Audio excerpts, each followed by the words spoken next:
मंत्री हेमंत सोरेन जो देश में सिंगल आदिवासी का बेटा है मुख्यमंत्री, और एक होनहार आईएएस जो राजनीति में आया त्याग करके भ्रष्टाचार के खिलाफ केजरीवाल, वह जेल में। वही नहीं है, उसका मंत्रिमंडल का 6 लोग जेल में है। 100 से ज्यादा लोग जो राजनीति करने वाले पूर्व विधायक, पूर्व सांसद हैं, जेल में हैं। आज इसलिए जेल में है कि उन्होंने याद दिलाना शुरू किया, मोदी जी आपने वादा किया था जनता से कि सबका साथ हो लेंगे, सबका विकास है। और यहाँ पर पूर्व विधायक सतीश जी हैं और इनसे बात करना चाहेंगे कि रतन सिंह और अनीता जी हैं और उनके बीच में किस प्रकार से मुकाबला होगा। और रतन जी 2 बार संसदीय रह चुके हैं और अनीता जी का पहला नया चेहरा है, और इनसे बात करना चाहेंगे कि किस प्रकार से इस बार टक्कर होगा। अनीता जी तो अभी नया चेहरा है और उनको जानते भी ना, रतन सिंह 2 बार से हैं। जाहिर बात है, नया पुराना में सब समझता है कि नया की जीत होगी, पुराने की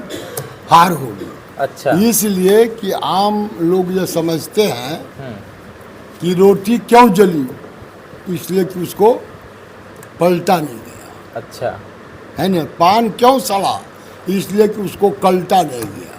घोड़ा क्यों अड़ा, इसलिए कि उसको फेरा नहीं गया। अच्छा, तो अब यहाँ की जनता समझती है मान और सम्मान के साथ जो खिलवाड़ हुआ है जनप्रतिनिधि के द्वारा, ललन बाबू के द्वारा, उसका बदला लेने का मौका है। और बिना बदले हुए अब और सम्मान मिलने वाला नहीं है जनप्रतिनिधि के द्वारा। इसीलिए उन लोगों ने मन याद बना लिया है कि पिछड़ी जाति घर में जन्मी हुई अति पिछड़ा की बेटी, और खासकर सुरगढ़ा में जन्मी हुई बेटी है, यही है सब कुछ। तो जाहिर बात है, बाहरी भीतरी का भी सवाल है। घर की बेटी को लोग जिताना चाहेंगे। अच्छा, ललन बाबू घर के बेटा नहीं है और पुराने लोग हो गए, उनको लोग आजमा लिया कि न आचार है, न विचार है, न व्यवहार है, न व्यवहार में समानता। अच्छा, एक सवाल है कि आप लोग के बार बार बोलते हैं कि संविधान खतरे में है, क्या लगता है कि संविधान सच में खतरे में है? अरे इसमें कहाँ कोई डाउट है। आज के तारीख में संविधान पर आज क्या आ गया जो कि आप लोगों के संविधान के ऊपर ऐसा इसलिए हम कहते हैं कि आज के तारीख में चुना हुआ, अच्छा, 2 देश का युवा मुख्यमंत्री हेमंत सोरेन जो देश में सिंगल आदिवासी का बेटा है मुख्यमंत्री, और एक होनहार आईएएस जो राजनीति में आया त्याग करके भ्रष्टाचार के खिलाफ केजरीवाल, वह जेल में। वही नहीं है, उसका मंत्रिमंडल का 6 लोग जेल में है। 100 से ज्यादा लोग जो राजनीति करने वाले पूर्व विधायक, पूर्व सांसद हैं, जेल में हैं। आज इसलिए जेल में है कि उन्होंने याद दिलाना शुरू किया, मोदी जी आपने वादा किया था जनता से कि सबका साथ हो लेंगे, सबका विकास होगा, नौजवानों को आगे बढ़ाएंगे, रोजगार देंगे, खेतों में पानी होगा, खेतों में काम करने वाले किसानों का लहू और पसीना का दाम मिलेगा। लेकिन आपने नहीं दिया, कर्जा नहीं माफ किया। तो जाहिर बात है यही बात नहीं हुई। लेकिन जो जेल में बंद किया, और यह कहना कि अब की बार 400 के पार मोदी सरकार, न चुनाव हुआ न गिनती हुई, आप 400 कह रहे हैं। मनसा साफ है कि आपने देश के संपत्ति परिसंपत्ति को, चाहे हवाई जहाज हो, चाहे रेल हो, चाहे रेल का भूखंड हो, आपने देश की परिसंपत्ति को अंबानी, अदानी, टाटा, बिरला के हवाले कर दिया।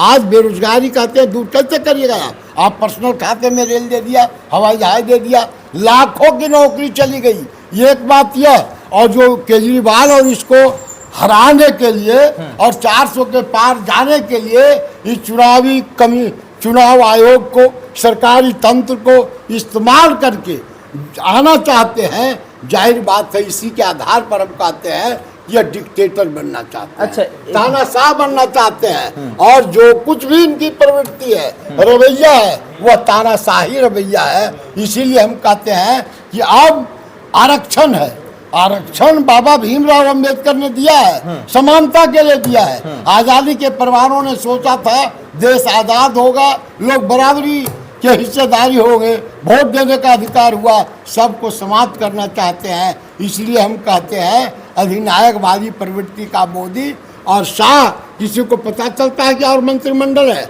नहीं है। और अब मैं बताना चाहता हूँ एक लाख नई बात कि 2 चरण में चुनाव हो गया, अच्छा। 100 सीट का चुनाव हो गया। अब मोदी कहाँ बोलता है, भाजपा कहाँ बोलता है कि अब की बार 4 चौक पार। अब समझ लिया कि जनता मुद्दा पर आ गई, जनता अब झूठ मूठ के अच्छा वादा एक चीज पर। बताइए, जिस तरह से मोदी जी वादा किए थे और अमित शाह जब जीतने के बाद अमित शाह बोल दिए जुमरा है, हाँ?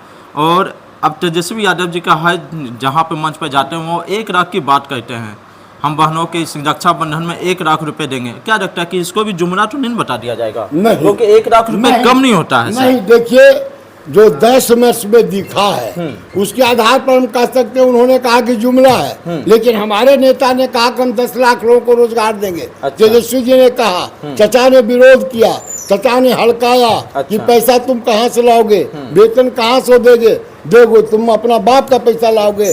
लेकिन विचलित यह नौजवान नहीं हुआ और कर्तव्य पथ पर आरूढ़ होकर 5 लाख लोगों को रोजगार दे दिया।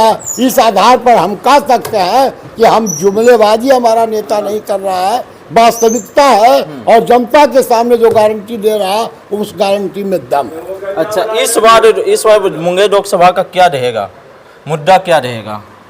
लोकसभा का मुद्दा है, पहले तो नया पुराना है, मुंगेर का आचार सर, विचार आपका व्यवहार अनिता उनका जी जो आ रहे है हैं। असमान व्यवहार जनता के सामने, एक जनता के सामने कुछ, दूसरा जनता के सामने कुछ। इसीलिए विकास समेत आचार विचार और प्रतिनिधि का व्यवहार भी एक मुद्दा रहेगा। अच्छा आप देख सकते हैं कि हमारे साथ सतीश जी बहुत अच्छे सवाल का जवाब भी दिए हैं और हमारे चैनल को देखने के लिए सब्सक्राइब करें, शेयर करें। जय हिंद, जय भारत, जय संविधान।